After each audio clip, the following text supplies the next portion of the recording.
We are Unionists, Protestants, Loyalists. You know, 10 weeks ago when this started, there was a meeting in Stormont that I got to hear about. And Peter and all the rest of them said, don't worry about it, it'll fizzle out in a couple of weeks.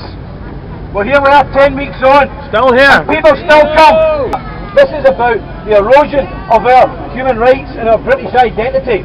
You know, if you study your history, anybody who tries to conquer another people, the first thing they do is they try and erode their national identity, their cultural identity. That's what happens. I suppose even the English done it with the Irish. We've done away with the language years ago and all the rest of it. We had it in the Highlands of Scotland. What we're seeing now is those same forces aimed at us to eradicate our Britishness, because they hope in a generation's time that our children might be softened up enough to get a united Ireland. Well, I'll tell you one good thing I see across Ulster in these protests.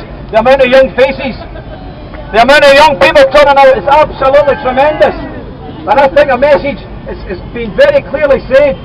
It's not just us old war horses is against this. It's the young generation. And as long as young people keep turning out, Ulster will never surrender.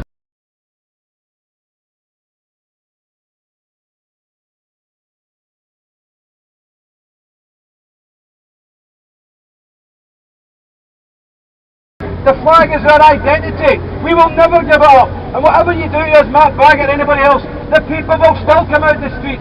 We will never surrender. We will never retreat. Hear, hear. We will never back down until our flag is flying once again.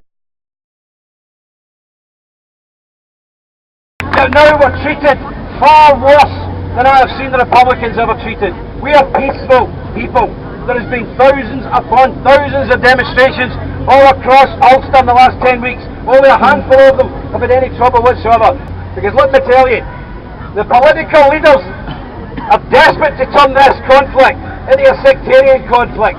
This is not a sectarian conflict, people. This is about big house unionism taking us for a ride for the last 30, 40 years.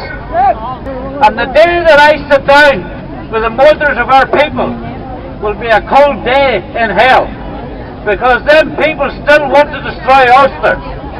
Whenever they put their loyalty to Ulster and to the British Queen, then perhaps we can sit down and talk.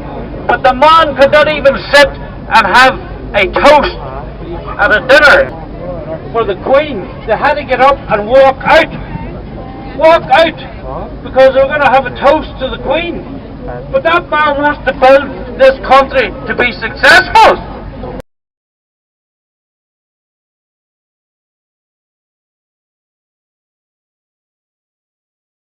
I am more than happy to shake hands with Jimmy, because we are united.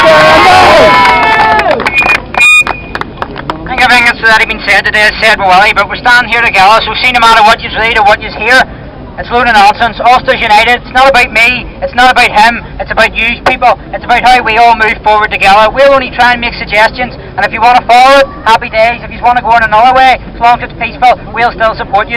Ulster is 100% united. There's absolutely no division. This is not about personalities, and it won't allow it to become about personalities. And see the media, there's a witch hunt against certain people. See the best way to deal with them? Just do not buy them newspapers. Just don't buy it. Keep it peaceful. Keep it going. What we need to do is we need to change tactics. We need to keep moving forward, find different ways. And there's a lot of people with different ideas. We're going to try and harness that and move forward in different ways. But just at the end of the day, me and Willie Fraser's united. Ulster's united, and we're all moving forward together.